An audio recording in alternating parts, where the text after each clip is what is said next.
Reginald here, and hello. I needed to gather a little bit more data for my chain axe video. Since the Auric missions came out and I started using a Bloodletter chain axe, I wanted to know how it actually performed against all my other weapons.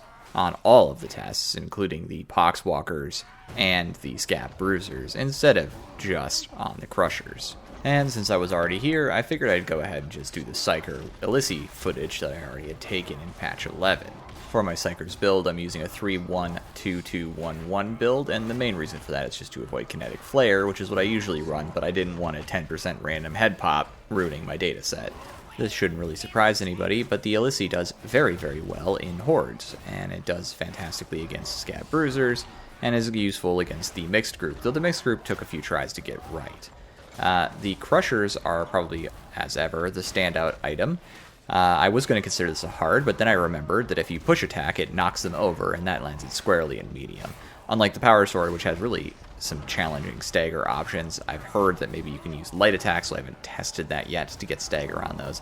It's really quite hard with the bad dodges. The good dodges on the Illisi, of course, are quite nice, but then having that stagger advantage of being able to push one of the Crushers over from time to time and give yourself a 3v1 rather than a 4v1 is strong. As to the Bloodletter chain axe, it of course performs decently against Carapace, though against Carapace it's not showing its best. It's actually at its best against Unyielding, which is what monstrosities are and other types of Ogrins are.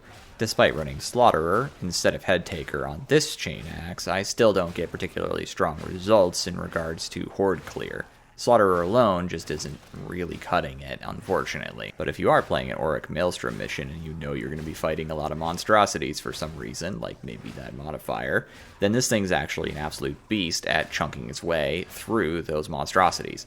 I'm keeping a pace with Thunderhammer users quite easily, and I get the added advantage of mobility and sprint speed that the hammer just doesn't have. It also, like, 2 extra dodges.